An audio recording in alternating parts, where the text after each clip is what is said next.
Welcome, everybody. Thank you so much for joining us. Bienvenidos todos. Gracias por unirse a nosotros hoy. Bonjour à tous et à toutes. Merci d'être avec nous. Yes. So welcome to Pesticide Action Network International's webinar, Agroecologie, Policy Pathways to Pesticide-Free Futures. This is an international webinar, and we will have presenters speaking in various languages. We will provide interpretation in English, French, and Spanish. And meanwhile, as many of you have been doing, feel free to introduce yourselves in the chat column. We've had 700 people register for the webinar. So this is really a great opportunity to share comments and experiences and resources with each other. All right, well, with that, let's get started. All right, very good. So to introduce myself first, I am Marcia Ishii. I'm your moderator today. I am a senior scientist at Pesticide Action Network, PAN, North America, and I coordinate the PAN International Agroecology Work Group. Many of our members are here today, and that work group has organized today's webinar. So PAN is a global network dedicated to the elimination of environmental and human health harms from pesticide use. We work to replace hazardous pesticides with ecological and socially just alternatives. And for us, agroecology really offers the most powerful and promising way forward. In the first webinar of PAN's agroecology series last October, we heard directly from farmers around the world who are practicing agroecology. They shared their reasons for leaving pesticide-dependent farming behind, their successes in transitioning to agroecology, and the many benefits they and their communities have experienced as a result. If you missed that webinar, a recording of it can be found on PANA's YouTube playlist. The link is on the screen, and we've provided subtitles in 3 languages. So today, we will hear from policymakers who are introducing and implementing innovative policy initiatives, legislation, and programs that seek to support what farmers are doing on the ground and to scale out the benefits of agroecology. These policymakers are active at local, at provincial or state levels, as well as at national and even regional levels. We have with us today, and you will meet them soon, 7 very inspirational panelists. We have Professor Lidia Garcia from Valencia, Spain. We have Senora Marta Isabel Ferreira from the province of Misiones in Argentina. We have Vijayji Kumar Talam from Andhra Pradesh in India. Dr. Cecilia Elizondo is joining us from Chiapas, Mexico. And we have Professor Simplice Davo Boduhe in Benin. As well, we have Mr. Ernest Obi, who is with the ECOWAS Commission, the Economic Community of West African States. He's based in Nigeria.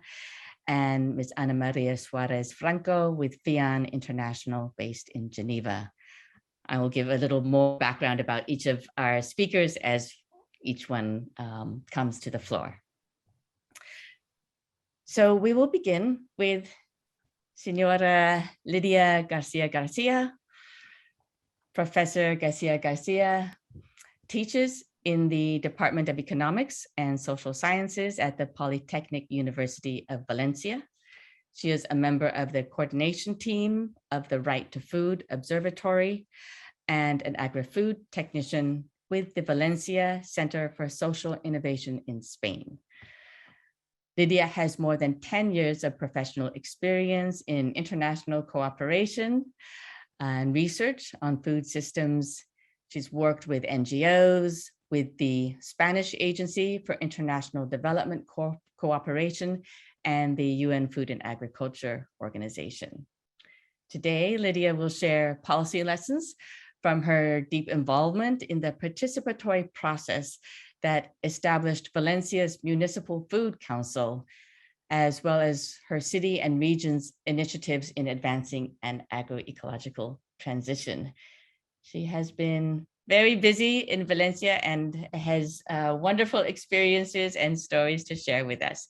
So I turn it over to you now, Lydia. Buenos días, buenas tardes, buenas noches, estéis donde estéis. Muchas gracias por la invitación y antes de empezar me gustaría que conozcáis mi ciudad, Valencia. Así que pondremos el vídeo de presentación de cuando la Huerta de Valencia fue nombrada Sistema Importante del Patrimonio Agrícola Mundial por la FAO en 2019. Tened en cuenta que el audio es en valenciano, los subtítulos están en español y las intérpretes podrán traducir al inglés y al francés. Así que si podéis poner el vídeo, por favor.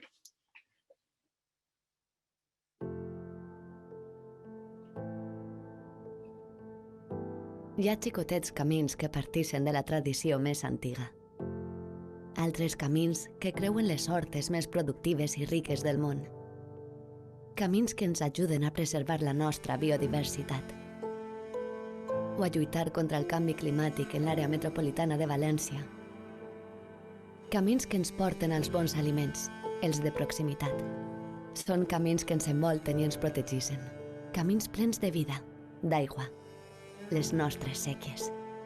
Un patrimoni territorial, agrícola i paisatgístic inigualable que a tots i totes ens pertoca conservar. Les séquies s'han mantingut de peus durant segles i han suportat el pas del temps i per tota la seva força, per formar part de la nostra cultura i pel que fan per nosaltres. El regadiu històric de l'Horta de València acaba de rebre el reconeixement de la FAO com a Patrimoni Agrícola Mundial.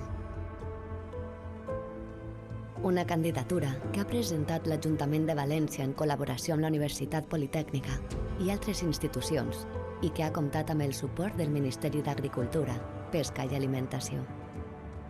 Les séquies ens mostren que la tradició pot conviure amb la innovació i, de fet, la necessita per a garantir la seva continuïtat.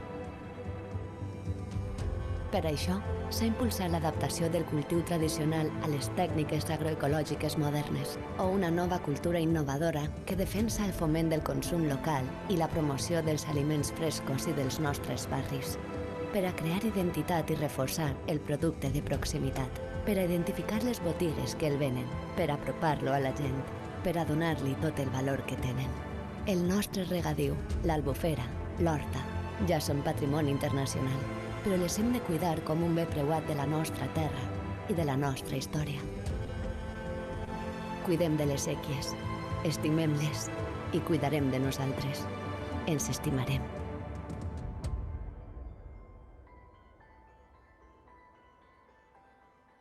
Muchas gracias por el vídeo y bueno, ya habéis visto, ¿no?, nuestro territorio y en Valencia estamos trabajando duramente hacia la transición agroecológica de la ciudad y del territorio. El punto desencadenante fue la firma del Pacto de Política Urbana Alimentaria de Milán en 2015. Este fue el compromiso definitivo de la ciudad para crear políticas públicas encaminadas a lograr un sistema alimentario local más sostenible, más saludable, más justo, más inclusivo y más resiliente. Una nota: aunque hablamos de la ciudad de Valencia, tenemos en cuenta el territorio, las relaciones que hay dentro del mismo y con otros territorios. Por eso trabajamos también con alianzas a nivel regional, nacional e internacional. Durante este proceso creamos un espacio de gobernanza innovador, el Consejo Alimentario Municipal de Valencia. Forman parte de él actores de todo el sistema alimentario valenciano, partidos políticos de amplio espectro, administraciones públicas a nivel local y regional, sector privado como empresas agroalimentarias, supermercados, sindicatos agrarios, la academia y organizaciones de la sociedad civil, desde asociaciones de consumidores y vecinos hasta productores. Nació de un proceso participativo de casi 2 años, culminando en 2018, cuando se creó oficialmente. También en este año aprobamos la Estrategia Agroalimentaria de Valencia 2025, que guía la acción del Consejo Alimentario. En el proceso de co-creación del Consejo Alimentario de Valencia se nos han presentado varios retos, ¿no? Os voy a nombrar solo 10 de forma muy resumida. 1. La participación efectiva de todos los actores por su gran diversidad, que suele generar simetrías de poder en estos espacios. Los actores pueden tener diferente acceso a la información, a recursos económicos y humanos, a la experiencia en participación, y esto genera diferencias a la hora de participar. 2. Generar un espacio inclusivo, ya que existen necesidades según los actores. Por ejemplo, los agricultores no tienen el mismo tiempo disponible que los actores más urbanitas y son actores claves para el proceso. Tampoco están acostumbrados tanto a participar y los espacios elegidos para ello no suelen ser los más accesibles. De ahí la necesidad de incorporar el enfoque de cuidados y ecofeminista. En tercer lugar, la creación de confianza profesional entre todas las entidades que participamos en el proceso, ¿no? Para encontrar sinergias y aunar esfuerzos, más allá de la ideología política o de otro tipo. En estos espacios se viene a aportar y trabajar. El trabajo multiactor e intersectorial, liderado por el ayuntamiento, es fundamental. En cuarto lugar, es importante la comunicación interna y externa. Por un lado, se debe garantizar el acceso a todos los actores a la evolución del proceso, a información, a los medios. Y por otro lado, la ciudadanía en general debe conocer qué se está trabajando, de qué forma y qué se está consiguiendo. En quinto lugar, es necesario adecuar los procesos administrativos de las entidades con la planificación técnica y ciudadana. Suele haber un desajuste importante. 6. Desde la sociedad civil, seguir manteniendo cierta capacidad crítica frente a las acciones de la administración pública. En séptimo lugar, crear un lenguaje común, ¿no? Y ponerlo en el discurso público y político. Palabras como agroecología, soberanía alimentaria, derecho a la alimentación. 8. Coordinación de recursos humanos y económicos desde todas las entidades para fomentar alianzas público-sociales y público-privadas. 9. La importancia de celebrar los pequeños logros del proceso. Y 10. Tener en cuenta que es un proceso, un viaje colectivo, y así debemos entenderlo. Os comentaría 4 ejemplos muy prácticos. Trabajamos, por ejemplo, en comedores escolares para fomentar una compra pública alimentaria más responsable. Acabamos de inaugurar la Ecotira, que es un mercado mayorista de productores agroecológicos y locales. Hemos abierto el programa AgroLab, que es una aceleradora pública de emprendimientos agroalimentarios sostenibles de triple impacto. Estamos trabajando un programa de reparto de cestas agroecológicas a personas en situación de vulnerabilidad para facilitar el derecho a la alimentación, y trabajamos también la relación entre el sistema alimentario y cambio climático. Además, se acaba de aprobar la Agenda Urbana 2030, en la que se busca acelerar estos proyectos demostradores para avanzar hacia la transición agroecológica urbana. Y todo ello también está vinculado a Missions, que es una nueva forma de hacer política, en la que todos apuestan por un objetivo común en 4 grandes áreas: ciudad sostenible, ciudad saludable, ciudad próspera y ciudad compartida. Y seguimos conversando cuando queráis. Muchas gracias. Thank you so much, Lydia. That is amazing what you have been doing in Valencia. Thank you for sharing. It's truly incredible, the range of activities, and very inspiring how you have organized. The whole community has come together to organize at so many levels, from government to local community members, and connecting with the farmers, the growers in the surrounding bioterritories. It is an amazing process that has culminated in this collaborative work to advance agroecology. So I thank you so much for sharing that. It's very impressive, and I hope we will have time to get into some more of your experiences in the Q&A. So thank you very much. Delighted to hear that. We will now turn to Senora Marta Isabella Ferreira.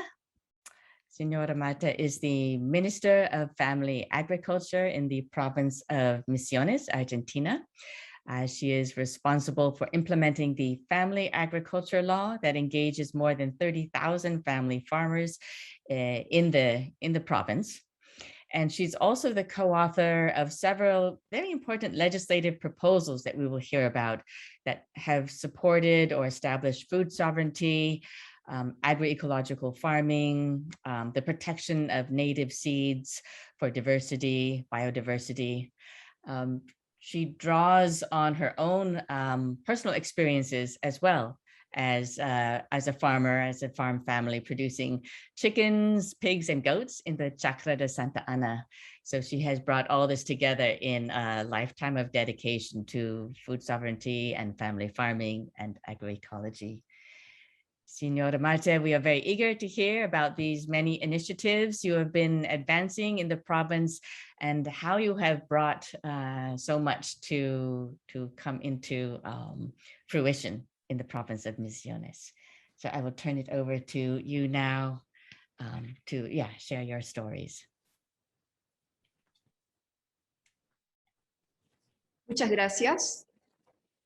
Yo quiero compartir con todos ustedes las experiencias de mi provincia, Misiones, decirles que somos 1.300.000 habitantes, somos la segunda provincia más pequeña de Argentina, tenemos el 52% de la biodiversidad del país, es decir, que Argentina respira gracias a los pulmones verdes que tenemos en Misiones. También tenemos a la mayor cantidad de población joven de Argentina y lo que es más importante para la temática que abordamos, tenemos a la mayor cantidad de agricultores familiares del país. Hoy, en nuestra provincia, como se mencionaba, tenemos alrededor de 30.000 familias de agricultores familiares.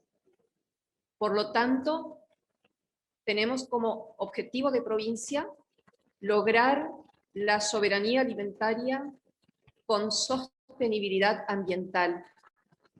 El 52% de la biodiversidad que se encuentra aquí es una gran responsabilidad de cuidarla y de producir, por lo tanto, de manera responsable para cuidar de esta biodiversidad y para que podamos mantener este pulmón. Ahora, este objetivo no ha sido siempre. Desde el año 2003, especialmente, con el cambio de gobierno, con el cambio de la política en la provincia, se comenzó a generar muchas propuestas legislativas. Y lo que provocó este cambio en mi provincia fue una experiencia pequeña nacida en el año 1995. 6 familias de agricultores familiares comenzaron una experiencia inédita que fue la comercialización de todo lo producido en el campo de manera directa, sin intermediarios. ¿Por qué sucedió esto? Porque en la década del 90, la crisis que atravesamos como sociedad, como mundo, también nos afectó y los productos tradicionales como la yerba mate, el té y el tabaco atravesaron crisis profunda en términos de valor de producto. Esto hizo que muchos agricultores comenzaran a buscar alternativas. La experiencia de 1995, que se conoce como ferias francas, es la experiencia de agricultores familiares, pequeños, en pequeñas superficies, que producen alimentos y lo comercializan de manera directa en todos los pueblos de mi provincia. La experiencia de 1995 fue clave para visibilizar a los agricultores familiares y para que el gobierno de entonces, y especialmente del año 2003 hacia adelante, hacia la fecha, pudiesen ir generando políticas públicas para el sector. Como podrán ver en el gráfico, desde el año 2004, 2010, 2011 y casi cada año de manera consecutiva, el Parlamento misionero fue generando legislaciones, políticas públicas para el sector de los agricultores familiares de mi provincia. Todas las legislaciones tienen un enfoque agroecológico. Al principio se hablaba de producción natural, producción agroecológica, a partir de la sanción de la Ley de Fomento a la Producción Agroecológica en el año 2014. La Ley de Fomento a la Producción Agroecológica tiene como centro y como corazón la certificación participativa, lo que se conoce en otros países como los SPG. Estamos trabajando en la certificación de campos con producción agroecológica. También la ley de protección de semillas nativas y criollas es muy importante porque somos conscientes que no podremos lograr la soberanía alimentaria si no nos enfocamos en producir nuestras propias semillas. Hoy, en la provincia contamos con producciones de semillas de maíz, semillas de poroto, semillas de arroz y algunas semillas de hortalizas que comienzan, y nosotros vamos comprando esas semillas para distribuir a los demás agricultores. La otra ley muy importante es la Ley de Agricultura Familiar. El artículo 1 de esa ley, para nosotros, es como el preámbulo de nuestra Constitución. La Ley de Agricultura Familiar de mi provincia establece que la agricultura familiar es modelo de desarrollo productivo, de desarrollo económico, de desarrollo ambiental y de desarrollo social. Todas las otras legislaciones que las podrán ver, el tiempo es escaso, entonces van pasando como ejemplos. Todas las otras legislaciones se puede ir pasando de modo más rápido, no hay problemas. Yo mencioné esta ley del año 2010, después tenemos otra ley del año 2011, y podemos seguir pasando todas las otras vistas. Creo que la información va a quedar, entonces los interesados podrán leerlo con más detenimiento. La ley de fomento a la producción agroecológica, señalé que lo más importante es el sistema único de certificación participativa y la creación de todos los manuales. Estamos en un proceso de certificación de chacras. Podemos seguir avanzando en las otras leyes. Después del 2014 tenemos otras legislaciones que pueden ir pasando. Como ejemplo, no quisiera detenerme en las diapositivas porque sé que no alcanza el tiempo, pero volver a señalar que tenemos un Parlamento muy rico que sigue generando legislaciones para los agricultores familiares con enfoque agroecológico, con sostenibilidad ambiental, para cuidar de nuestra biodiversidad. Podemos seguir pasando a las otras vistas. ¿Sí? Podemos seguir pasando. La ley de huertas escolares para nosotros también es clave, y esta ley propone la creación de huertas en todas las instituciones educativas de la provincia, de todos los niveles, para que los niños aprendan a producir alimentos, a revalorizar a los agricultores familiares y también a incluir la huerta como recurso pedagógico en todas las escuelas.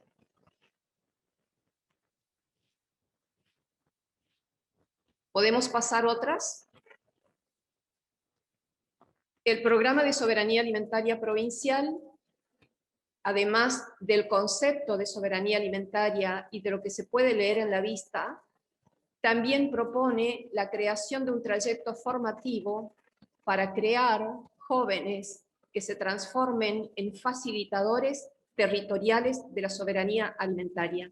Ese trayecto formativo comenzó este año, así que estamos en pleno proceso de formación de jóvenes que van a ser facilitadores territoriales de la soberanía alimentaria, es decir, van a promover la soberanía en todos los municipios de nuestra provincia.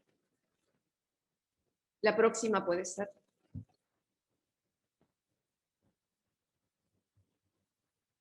La última vista, esta es de semillas nativas y criollas, que como mencioné, busca proteger nuestras semillas, las que tenemos hoy, pero a la vez seguir generando más producción de semillas, especialmente de hortalizas, porque tenemos claro que no podemos lograr la soberanía alimentaria si no producimos nuestras propias semillas.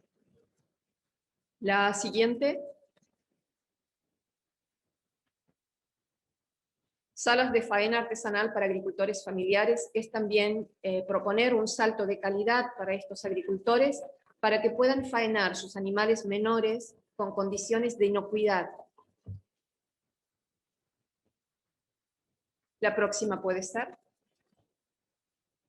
La ley de protección de semillas nativas y criollas, bueno, estuve mencionando hace un rato. Esta ley, además de buscar la protección de las semillas que tenemos, instituye al día 26 de julio como el Día Provincial de Semillas Nativas y Criollas. La última, esta ley sancionada este año promueve la agricultura urbana en los centros más poblados de mi provincia. En síntesis, he querido compartir con ustedes las ricas legislaciones que tiene mi provincia dirigido a los agricultores familiares, que como señalé, es la mayor cantidad que nuestra provincia contiene comparado con el resto de las provincias de Argentina. Hasta aquí, pues, mi experiencia para compartir con todos qué es lo que venimos haciendo en materia de soberanía alimentaria. Thank you so much for sharing the incredible amount of work you have been doing in Misiones. It is very impressive, very integrated across so many different aspects of life. And I think that is why the province is having so much success with this transition. We've dropped some resources into the chat so people can learn more about the work that you are doing. But thank you very, very much, Senora Marta. So we will move now along to Vijayji, Vijay Kumar Talam. We are delighted to have Vijayji with us today. Vijayji is currently advisor to the government of Andhra Pradesh and has played a lead role in expanding community-based natural farming in the province. I spent over 40 years in public service in India with numerous roles as Joint Secretary in the Ministry of Rural Development, Director of the National Rural Livelihoods Mission, as well as Special Chief Secretary with the Andhra Pradesh Department of Agriculture and Cooperation. So Vijayji, we look forward to hearing your reflections on the kinds of policy measures and the institutional supports and structures you have developed that have been so influential in the transition of hundreds of thousands of farmers from conventional chemical agriculture to the healthy, natural, ecological farming that is being practiced in Andhra Pradesh today. Please go ahead. Thank you, Marsha. I'll share my slides. I hope this is visible. Yes, Yes. it is. Oh, thank you. Yes, I'm from Andhra Pradesh, India. Our state is in the southern part. We have a very long coastline, so very frequent cyclones, so 1,000 kilometers of coastline. We also have a semi-arid to arid areas in the southern part of the state. So we have both the floods and droughts happening at the same time. Our state has a population of 54 million, and the farmers and farm workers are around 8 million. 30% of them are landless farm workers. So we believe that we must care for the landless farm workers. So our strategies are also for them. And our vision is that by 2031, we should transform all 8 million farmers and farm workers to agroecology, or what we call as natural farming. And today, in 2020-21, we have enrolled around 750,000 farmers and farm workers, of which 25% have completely got rid of chemicals. Rest are, transitioning. And this is funded by the government. We have a commitment of around $250 million up to 2024. We're also supported by a philanthropy to a tune of $16 million. So as you can see, the scaling up is happening essentially because of farmers' own satisfaction with this transition. So there are no incentives to farmers to change over. There are no economic incentives. It is through persuasion that they are changing over. The average holding is 10 acres. So that means, we have to deal with very large number of farmers. But just a couple of minutes on what is natural farming. It is basically to trigger, improve soil biology so that the soil is healthy, then the plants are healthy, and then you'll have healthy animals and healthy human beings. And everything depends on how you make the soil. So we have some universal principles which essentially say that you should cover the soil with diverse crops and have it covered throughout the year, 365 days, and where it's not possible, cover it with crop residue, cover it with mulch, and minimal disturbance of soils. But in India, we also have a very great catalyst, which is biostimulants made from cow dung, local. These are traditional practices which have been enhanced for making this trigger. So we don't. So this is the biostimulants. So the seeds are coated with biostimulants. We have soil amendment with the biostimulants, and you also have pest management practices, both through agronomical practices and through botanical formulations. We have more than 200 botanical formulations. But the point I want to make is our farmers are reporting that once the soil improves, then there's very little pest attack. So I believe that we need to first work on the soil, make it rich, make it fertile, so that the plants themselves can deter the pests. So even these botanical pesticides are a temporary measure. We believe even these should get phased out in the long run. Now, we have, in the transition, we are seeing that farmers are able to get better yields, reduce their costs, increase their incomes. But essential part is our scaling up. How do you scale it up from one farmer to 10 farmers to 100 farmers, 10,000 farmers? So our investment in women collectives is responsible for this transformation.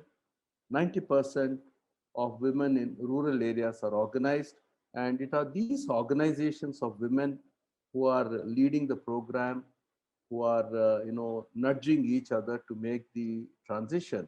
So, and also financing the individual households investment in this transformation. So this is one important strength of the program.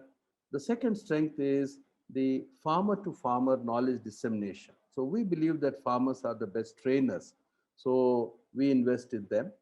And the third important point is we believe this transformation takes time. So we have to stay invested in a village. So that's where we need the support of civil society organizations, women's institutions, and government institutions to support this transformation. It doesn't happen overnight, because we have told people over the last 50, 60 years that if you don't apply chemicals, you won't grow the crops. So this is our intervention for landless poor. Basically, the homestead gardens are our intervention. So we don't want to leave anyone behind. And because of the paucity of time, I'll conclude here. But essentially, farmers themselves realize these benefits and are willing to make the transformation. It is our job to support the transformation, and social capital plays a very important role, and government policies to facilitate this are equally important. But government policies alone cannot bring it without people's support. So thank you very much, and it was great listening to the other panelists and their experiences. Thank you very much, Marcia, for this opportunity. Thank you so much, Vijayji, for sharing this this just impressive work, and I really appreciate your emphasizing the work you've been doing to really emphasize women's organizations and women's leadership in this process, as well as taking the time to work to really focus on the communities and have the communities at the core. I think that is what has been so successful in Andhra Pradesh, that we have been watching from around the world and seeing this amazing movement really growing across the province, and hopefully across India as well soon. So thank you very much for sharing your experiences. All right, we will move now to Cecilia Elizondo from Mexico. So Dr. Elizondo is an academic staff with the Agroécologie group of Ecosur, that's El Colegio de la Frontera Sur.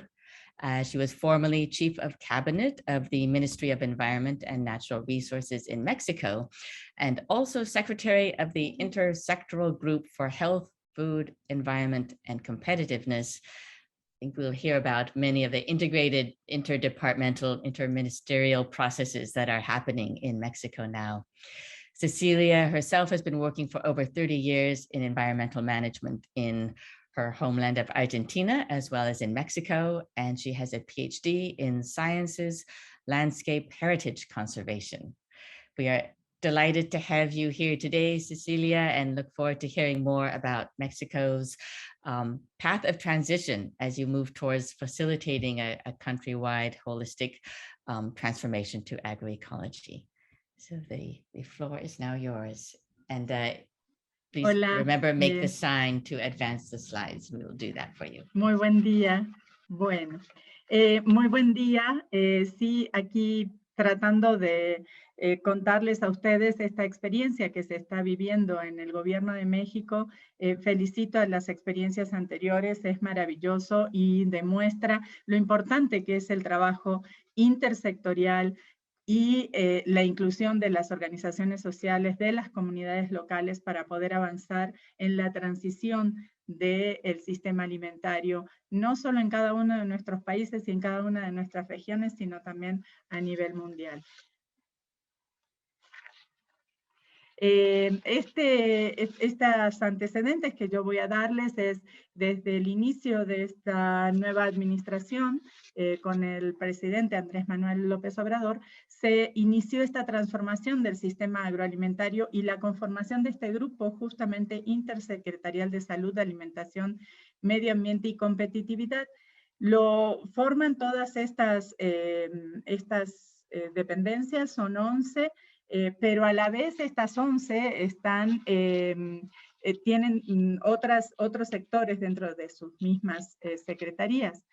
Entonces es el inicio de implementar una política pública para transformar este sistema, porque como todos sabemos hemos tenido un quebrantamiento del sistema alimentario, no solo en México, sino a nivel mundial, por estas prácticas agrícolas que han generado costos ambientales, afectando los agroecosistemas que sostienen nuestro sistema alimentario. Además, tenemos una epidemia de malnutrición. En esto es, además de desnutrición, tenemos sobrepeso y obesidad. Y si esto no se trabaja de manera conjunta, no lo podemos resolver. Entonces, no es solo alimentos sanos a través de la eliminación gradual de agroquímicos, sino también un sistema que intenta una política más amplia. Es este quebrantamiento del sistema, políticas agrícolas de comercialización, distribución y abasto que se han impulsado hasta ahora, fomentaron dependencia alimentaria, la crisis sanitaria por estas formas de malnutrición. Y entonces este gobierno lo que intentó es relacionar para cada uno de esos problemas, establecer un objetivo.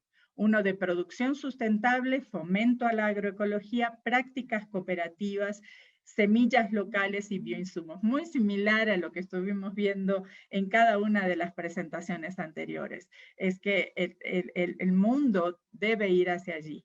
En segundo plano tenemos todo el procesamiento, la distribución, alimentos sanos como prioridad, productores a pequeña escala, y después tenemos que contribuir a la reducción de esa malnutrición que tenemos, y debemos dar un acceso económico. O sea, todo esto que generemos debe ser asequible. Estas dietas saludables y sustentables deben ser asequibles. Entonces, está dentro de la Secretaría de Agricultura, se está implementando el plan de transición agroecológico, y estamos implementando un programa especial hacia un sistema alimentario justo, saludable, sustentable y competitivo para atender todos estos problemas vistos de una manera intersectorial. O sea, vamos de la alimentación al plato, de la producción al plato. O sea, producción, todo lo que esto significa, la cadena de suministros, el ambiente alimentario y el comportamiento de los consumidores. Tenemos una estrategia de acompañamiento técnico, de igual forma que se decía, de favorecer en misiones fortalecimiento de capacidades de los jóvenes para ser quienes transmitan todo el conocimiento de los campesinos y de la agricultura tradicional y de los agricultores de pequeña y mediana escala en el país. Y tenemos toda esta relación de las dependencias, como cada uno de los objetivos que comenté en un inicio están relacionados a lo que cada una de estas dependencias hace. No es un programa que tenga una cantidad de dinero en particular como en algunos otros casos, sino que cada dependencia ejerce su actividad con sus recursos, pero todos interrelacionados y sin estar... entonces, parte de las cosas que este grupo ya ha logrado es la aprobación de la ley de fomento y protección al maíz nativo, que es un poco la protección a las semillas, como veíamos en Misiones, nada más que esto se ha hecho a nivel federal. La logramos tener en abril del 2020. La segunda es esta, que es fundamental y es un ejemplo de México para el mundo.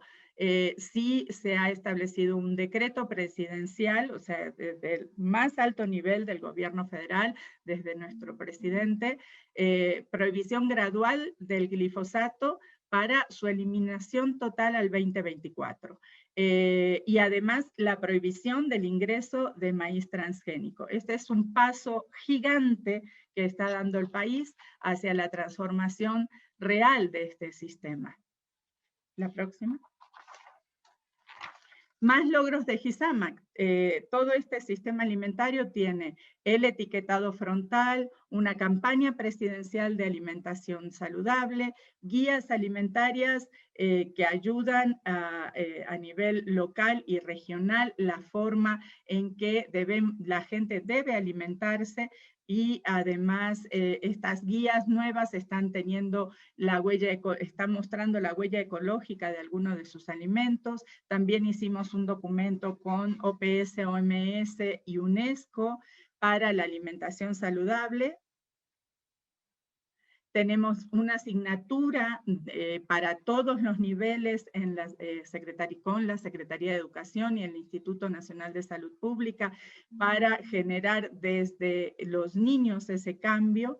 Hicimos un curso para servidores públicos, que son más de 2.600, y en cadena se llega a más de 250.000 servidores públicos que están en todo el territorio, llegando a las comunidades más alejadas con esta misma información.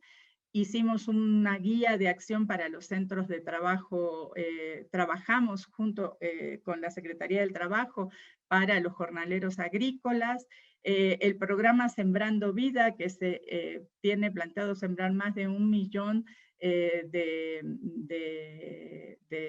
árboles, y además Producción para el Bienestar, que es este programa de la Secretaría de Agricultura que les comentaba. Como ven, es un paquete integral de acciones. Por un lado, es el sistema alimentario y atender todo lo que significa, es el sistema escolar, es el sistema de salud, es el entorno alimentario, o sea, a través de este etiquetado frontal que es maravilloso, estas That is bebidas, amazing, señora Cecilia. Es integral. Si no lo hacemos de manera integral, no lo podemos lograr entre todos. O sea, no se puede lograr el cambio si no es con el trabajo conjunto. Gracias. Thank you so much. That is such a forward-looking visionary approach, a courageous approach that Mexico has embarked on, and really profound to integrate in so many ways to bring the whole country towards what will be quite a fundamental transformation. So thank you for sharing all those works. We will turn now to my colleague, Samplice Davo Boduhe. Professor Boduhe teaches at the University of Abomi-Calavi in Benin, and he coordinates the Benin Organization for the Promotion of Organic Agriculture, OBEPAG. He's also a very active member of the Pan-Agroecologie Work Group and a co-organizer of today's webinar. Professor Boduhe is an advisor to the Benin government and a member of many of the organic networks from in Benin, of West Africa, the African Organic Network, AFSA, IFOM, the International Federation of Organic Agriculture Movements, so many networks in the region. He is currently working with local farmers, researching the effects of chemical pesticide use on bees, on their pollination, and the impacts on organic honey production. So today, Davo will speak about his work as an advisor to the Benin government as it's developing a national action plan for the promotion of organic agriculture in the country. So I turn it over to you now, Professor Boduhe. Merci. Merci, bonjour à tout le monde. Je voudrais effectivement parler de l'engagement du Bénin à promouvoir l'agriculture écologique et biologique, et cela à travers la stratégie nationale en cours de développement actuellement. N'est-ce? Et le plan que je suivrai dans ce travail, c'est pour parler d'abord, donner quelques idées sur l'OBEPAB, qui est l'ONG qui fait la promotion de l'agriculture écologique et biologique, parler ensuite de la situation de l'agriculture biologique et écologique au Bénin, et parler de la stratégie nationale d'agriculture écologique et biologique en développement et des leçons à tirer pour des activités similaires, soit au Bénin ou bien dans d'autres pays. En termes de OBEPAB, c'est une organisation qui est fondée en 1994 et sa vision est de promouvoir l'agriculture écologique et biologique et d'aider à l'institutionnalisation de cette approche dans la politique nationale. Et l'objectif, c'est donc de promouvoir l'agriculture écologique à travers l'utilisation d'alternatives aux pesticides chimiques de synthèse et de valoriser la connaissance endogène. Et quant à l'agriculture biologique et écologique au Bénin, le Bénin, il faut savoir, est actuellement le premier producteur de coton conventionnel en Afrique de l'Ouest. Et comme vous le savez, le coton utilise beaucoup d'intrants chimiques. Mais parallèlement au coton conventionnel, le coton biologique se développe et cela depuis 1994. Aussi, il y a beaucoup d'autres initiatives de promotion de l'agriculture écologique et biologique au Bénin, activités promues par des partenaires techniques et financiers comme la GIZ, l'AFD, la coopération suisse et l'île de Paix. Et aussi, il faut reconnaître la décision de l'Union africaine de promouvoir l'agriculture écologique et biologique dans toute l'Afrique pour que nous puissions avoir aussi cette forme d'agriculture. Suite à cette décision, il y a eu 2 partenaires techniques et financiers principalement qui se sont engagés pour soutenir l'initiative. Il y a la coopération suisse et il y a l'ONG suédois SSNC, et cela se fait dans 9 pays comme pays pilote. Quant à l'agriculture écologique et biologique au Bénin, nous devons aussi dire que le Bénin a signé beaucoup de conventions internationales qui cherchent à éviter l'utilisation des pesticides hautement dangereux dans le monde, et cela a un impact très important. Les nouvelles initiatives qui sont en cours actuellement au Bénin et qui sont en faveur de l'agriculture écologique et biologique sont les projets financés par la GIZ, je veux nommer ProSol, ProSiva, et le projet signé, le projet qui est actuellement mis en œuvre par l'AFD au Bénin, le projet qu'on appelle TASCO, Transition agroécologique dans les zones cotonnières. Il y a un autre projet qu'on appelle Agroéco, et j'ai mentionné tout à l'heure IOA, Ecological Organic Agriculture, et le projet TAERA. Et cela, il faut vous dire qu'il y a l'implication personnelle des autorités politiques du pays. Les appuis des PTF à la cellule environnementale de notre ministère d'Agriculture, de l'élevage et de la pêche est un signal qu'il y a un intérêt naissant pour cette forme d'agriculture. Aussi, il y a de nombreux réseaux qui opèrent actuellement au Bénin en faveur de l'agriculture écologique et biologique. Je veux mentionner la plateforme nationale de l'agriculture écologique et biologique du Bénin, et WAFRONET, qui est un réseau ouest-africain de promotion de l'agriculture écologique et biologique, et l'AFRONET, réseau dans lequel beaucoup de Béninois sont membres. Aussi, il ne faut pas oublier que l'année dernière, les députés ont recommandé les députés de l'Assemblée nationale ont recommandé au ministre de l'Agriculture de pouvoir trouver une place à l'agriculture écologique et biologique. Tout ceci réuni amène à la décision de la présidente de la République pour une stratégie nationale pouvant guider la promotion de l'agriculture écologique et biologique au Bénin. Et c'est là qu'il y a eu une mise en place d'une commission composée des représentants des divers ministères sectoriels. Je veux mentionner le ministère de l'Agriculture, de l'Élevage et de la Pêche, le ministère de l'Environnement, le ministère du Plan et le ministère de la Santé, de même que les représentants de la société civile et de la recherche agronomique, pour se pencher sur l'élaboration de cette stratégie nationale devant permettre le financement de l'agriculture écologique et biologique.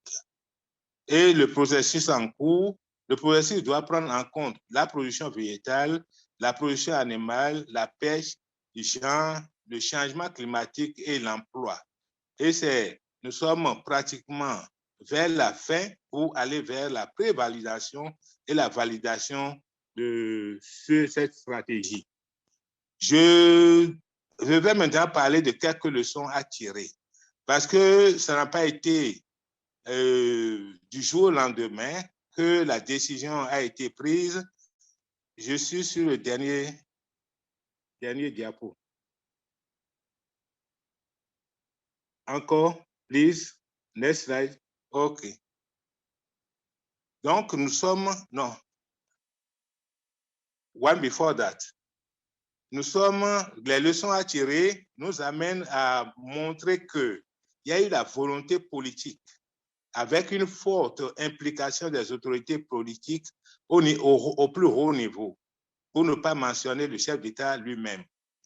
Et aussi, nous avons des résultats probants de l'agriculture écologique et biologique dans le pays, ce qui est convaincant, et il y a un marché, ce qui a convaincu encore plus ceux qui sont dans la politique. Et aussi, il y a beaucoup de partenaires techniques et financiers qui font actuellement la promotion d'agriculture écologique et biologique au Bénin. Et en dernier lieu, ça semble être très simple, il y a les plaidoyers formels et les plaidoyers informels qui ont beaucoup contribué à ce que nous arrivons à là où nous sommes actuellement pour doter le pays d'une stratégie nationale pour la promotion de l'agriculture écologique et biologique. Voilà les quelques points que j'aimerais partager avec vous et je serai très content des questions que vous allez poser. Merci.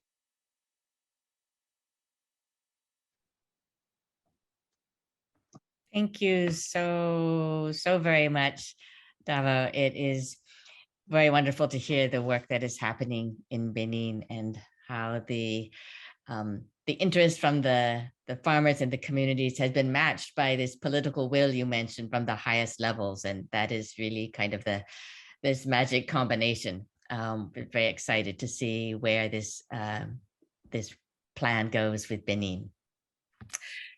So thank you again. Now we will move, stepping back to the West Africa region. We will hear from Mr. Ernest Obi. And Mr. Obi is head of the Agriculture Division of the ECOWAS Commission. That's the Economic Community of West African States. And this is really one of the first region-wide commitments and dedication to ecological organic farming that we have been seeing. So Mr. Obi is also responsible for food and nutrition security programs, has been doing so for over 13 years, and he is chair of this regional ecological organic agriculture initiative for West Africa. He's had vast experience in development work from the UN, the International Labour Organization, and a number of NGOs as well.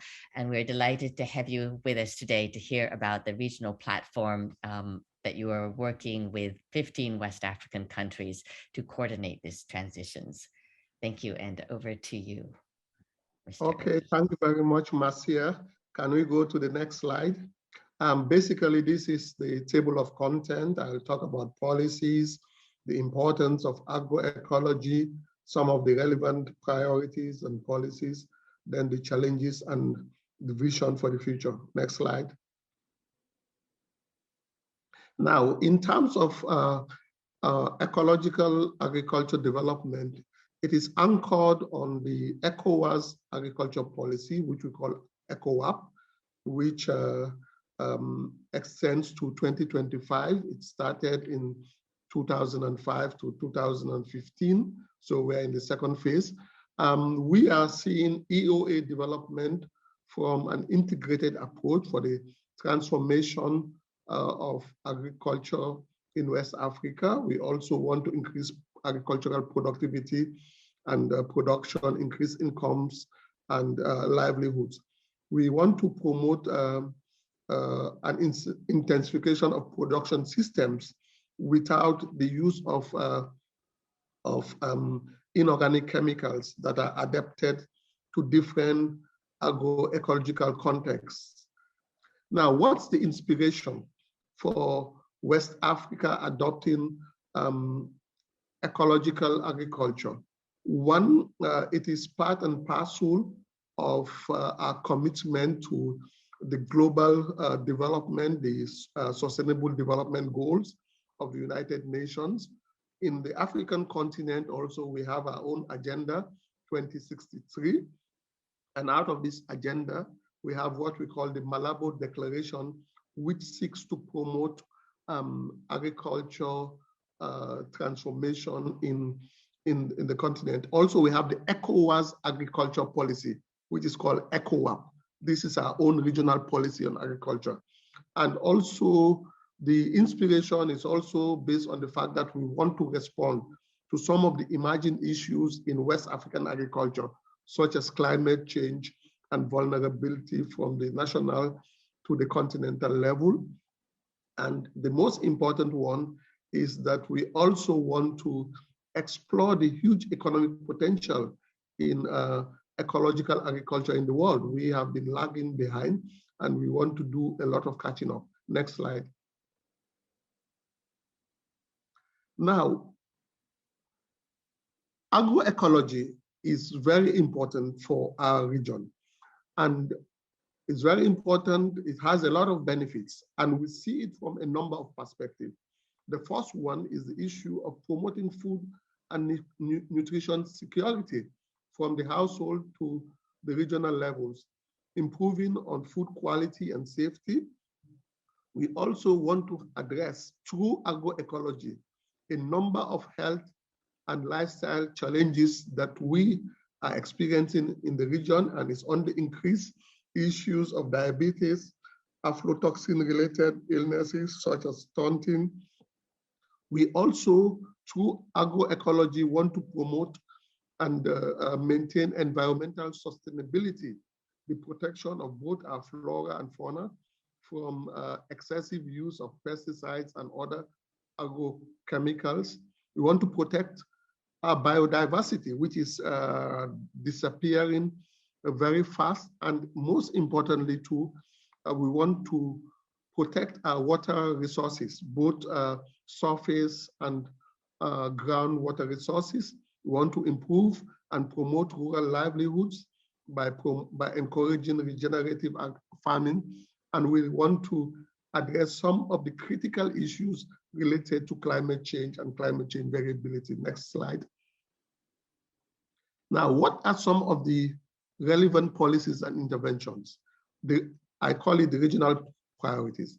At the ECOWAS Commission level, we have a project called Project for the Diffusion of Best Practices for Intensification and Sustainable Agriculture, which is basically an agroecological project. And this is covering all the 15 countries.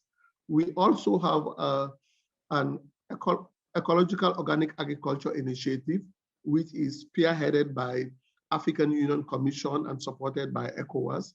We have the Ecological Organic Agriculture Knowledge Hub, which is promoted by GIS and supported by the ECOWAS member states.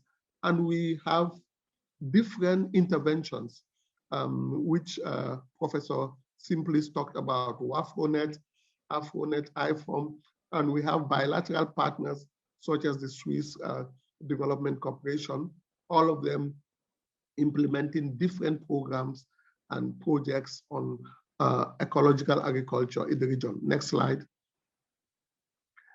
Now, in terms of the challenges in managing and coordinating a regional, various regional initiatives, one key challenge is financing of basic ecological agriculture infrastructure. This is very, very critical. The institutions that are around don't have all the necessary infrastructure in terms of laboratories, equipment, etc. There is also the problem of lack of appropriate policies and regulations. Most of the agricultural policies and regulations are geared towards conventional agriculture, the use of excessive agrochemicals. Then we also have a challenge of lack of awareness about the opportunities and benefits of ecological agriculture. This is across the board, from policymakers right down. The issues of human capacity development is also very critical. Ecological agriculture has its own standards, different from conventional agriculture. This is also lacking. And also we have the issue of the private sector not actively engaged in ecological agriculture promotion. And also we have to face a very strong agricultural lobby because they believe in conventional agriculture and it's business for them. So you would always have that type of opposition. Next slide. Now, what's the vision for the future? In moving forward, the ECOWAS Commission believes that we need to increase the level of awareness about the nutritional health, economic, and environmental benefits in the ECOWAS region. And this would involve the politicians, the decision makers, the policy makers, right down to the citizens of our region. We also need to have relevant regulatory framework for EOA development in the member states and regionally, because these frameworks are lacking and it will not enable us to move fast. We need to increase production levels for EOA products and create niche markets, even within the countries, not just for foreign and international markets. We need to build capacity on ecological agriculture across the value chain. And we are looking forward to having a healthy and well-fed population that will live in prosperity and peace as a result of the adoption of ecological agriculture on a wide and massive scale in West Africa. On that note, I want to thank you for giving ECOWAS Commission the floor to share some of its ideas on coordinating the various initiatives at the regional level. Thank you very much. Thank you indeed, Ernest. Thank you so much for sharing that. What you're doing in West Africa and ECOWAS is really an inspiration for all of us at the national level and in our own regions to see what can be done when you actually coordinate and bring resources and this thinking and vision together for a region-wide transformation. So thank you so much for sharing these stories. Our final speaker is Ana Maria Suarez Franco. My friend and colleague, Ana is the permanent representative of FIAN International and the accountability coordinator based in Geneva, Switzerland. She is a lawyer from Colombia with a PhD and master's degree from Germany and speaks too many languages. Ana has been defending the right to food worldwide for 20 years through her active participation as an expert in the negotiation of the UN Declaration on the Rights of Peasants and Other People working in rural areas, UNDROP, as well as she's been working on treaties to hold transnational corporations accountable through the UN Human Rights Council. And we've just heard from several of our previous speakers that these are one of the obstacles that countries are facing in the transition. So we are delighted to have Ana Maria as our final panelist, and she will present key policy elements within a human rights framework to support this transition going forward. Over to you, Ana. Thank you very much, Marcia, and also thank you to all those presenting. It's really so enriching. And what I will present to do today is a paper with some ideas for regulations that we developed as FIAN, mainly inspired in cases as the cases that you presented today, even including some of your cases. And the idea was to put all these good experiences, to translate them in the language that those doing governance in the human rights system could understand, so that we can give some ideas on how to advance. And the paper is now available in the web of FIAN. I will send you the chat immediately after the presentation. And you can see there, it's a very, very rich paper, and I will present here just some of the ideas. The next, please. I will do this sign next time so that you can do it automatically. So the first is to remember that we take the approach of human rights because it means putting human dignity and the nature over profit. We also recognize that states have obligations that they have signed in the treaties on human rights, and this means that they are accountable if they do not comply with these obligations. And also using this language is helpful for us to enter in spaces of advocacy, like with authorities, which sometimes is not that easy with our normal way to speak. So it's a translator work, so to say. And we will begin then I will present three sets of ideas on how could the regulation see. There are many ideas in the presentation, but these are those that I thought could be interesting. And the first is how to begin. Many of you already presented that is very important to begin with the prohibition of import and export of high hazardous pesticides and other banned pesticides. And then states could also begin establishing pesticide-free zones. That's happening in some countries more from the local initiatives, as we hear before. It is very important that states adopt strategies or plans on how to advance into this with deadlines, incentives, sanctions, and of course, this should be elaborated with the participation of food producers at small scale, and that's very in line to what Davo was explaining. And then it's also important to establish monitoring and liability mechanisms, which means that it's not just having the rules, but it's also about people being able to vigilate what happens and eventually to claim if the norms are not complied with. Then let's say for a second phase, when already things began, especially at the national level, some ideas would be to continue banning other pesticides, especially we refer, of course, to harmful pesticides to the people, to the nature, to the ecosystems, and not those that are needed in agroecology.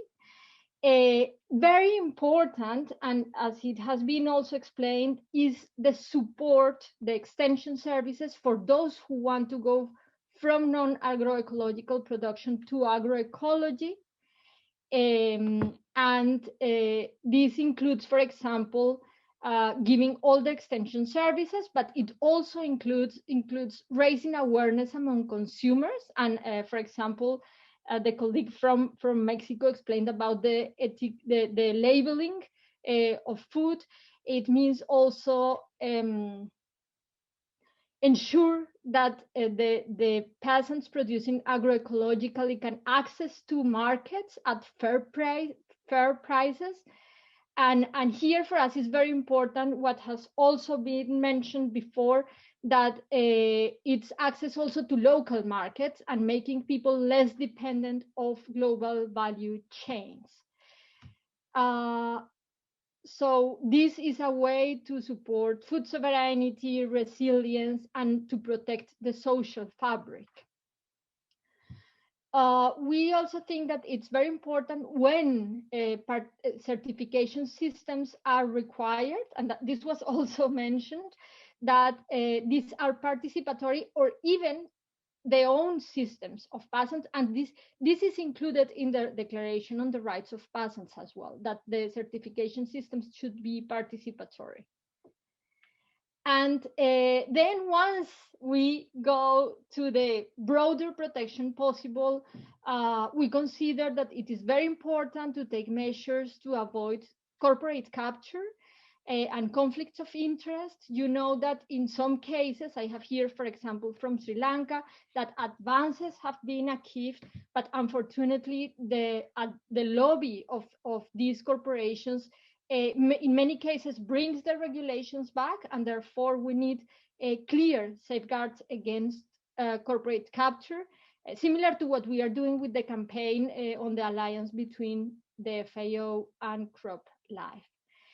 And it's also very important to recognize peasants and indigenous peoples' scientific innovations. Today, it's like, okay, just the scientifics in the north, the white, produce innovations, but for ages, indigenous peoples and peasants have been producing innovation, and they continue to do, and it is very important that this is recognized. And finally, and as also some of you mentioned, I think it was Vijay, it is important that there is the money to do that, to do the first prohibition and initiation of the transition, the whole transition, and to keep the support. And this requires budgetary measures. With these ideas, I invite you to look both into the longer paper. It's quite long, 10 pages, I think, in English, and the study with the experiences. And of course, we are also very happy to hear any comment, critique, idea on how to improve. This is a living document, and the idea is that we build together the future that we and our families and communities deserve, which is a pesticides-free environment and food systems. Thank you very much. That was amazing, Ana Maria. Thank you so much for really laying out so clearly this path and the key elements, what needs to be done, both in taking bold measures to start phasing out and banning the most highly hazardous pesticides. We've seen the examples in Mexico, and someone in the chat has shared their government as well is banning glyphosate, and that Sri Lanka is making these kinds of very bold decisions as well, and then we all need to follow up immediately with these transitions. Is there something? I just forgot to say, but it is in the slides, that of course the prohibition of export by countries that have prohibited or will prohibit some pesticides is very important. I see here people from Germany, and we have to recognize that this is also key. Excuse me, Marcy, for the interruption.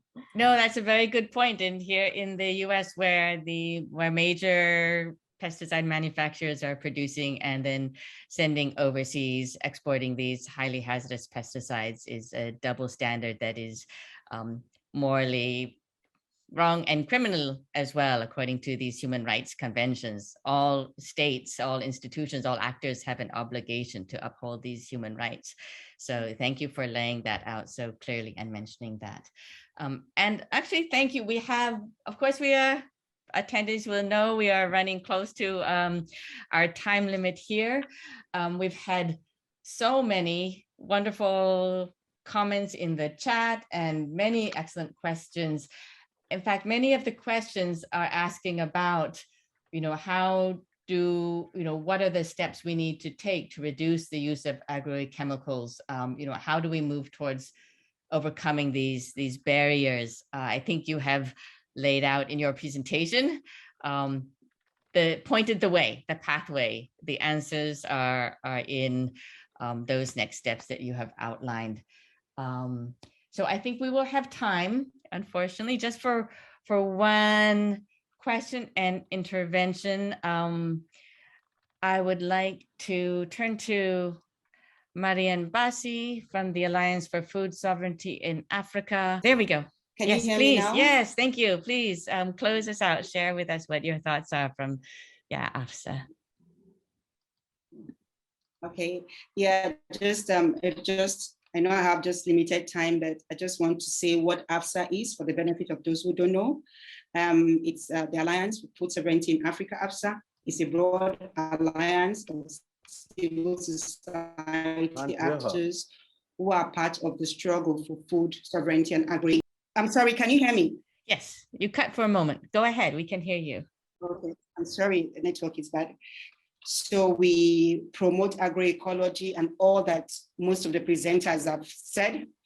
And we try to ensure that critical voices are being heard and are promoted.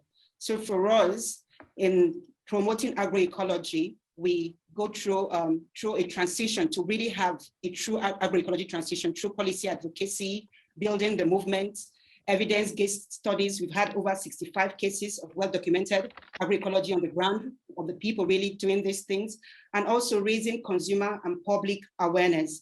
We feel if the people are involved, our government are involved, everybody is involved, we can truly have this transition. And I want to thank all the presenters. This is the second time I'm meeting Vijay here and every other person.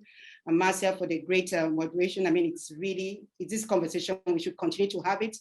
And I'm happy that our ECOWAS representative is also here. He also takes some of these things on board, and we'll ensure that we keep speaking this, and eventually we'll have a truly transition into agroecology. Thank you so much, and thanks everyone for coming. Thank you so much. Thank you, Marianne. Thank you for joining us. Really appreciate hearing those words and the incredible work that the Alliance for Food Sovereignty in Africa has been doing for so long and continues to do. As we have come to the end of our time, I'm afraid we won't be able to get to all these wonderful questions, but as Marianne said, this is a conversation that will continue, and we will look forward to continuing to work with you, to interact. We will look forward to the updates from Mexico, from Benin, from West Africa, the work that is being done in Argentina and India, in so many places. So thank you. I would just like to take a moment to thank the communities who have been doing this, the farmers and farm workers, the peasants and indigenous people who are our inspiration for having a path forward out of the multiple crises we are in right now.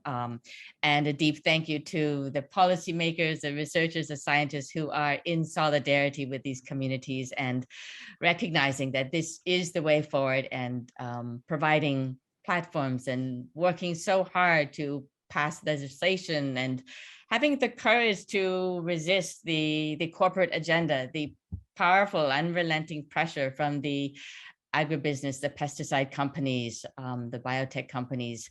Having that courage to stand up and work instead with the communities is really very inspirational. So thank you to all who have joined us today.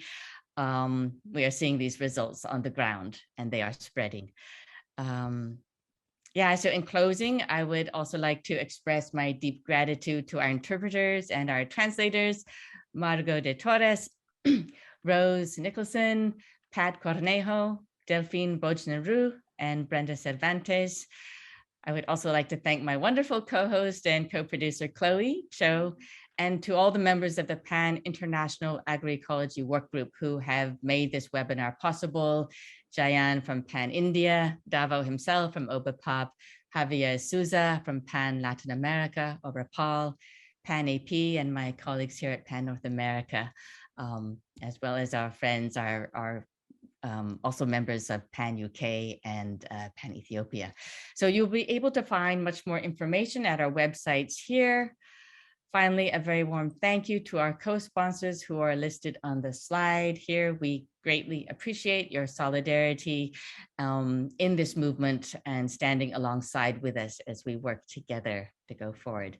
So before we close, I would like to invite all of our panelists, interpreters, and co-organizers of the webinar to turn on your cameras, if you would like, so that we can see you. Our attendees can all see all who have played such a key role in putting this together.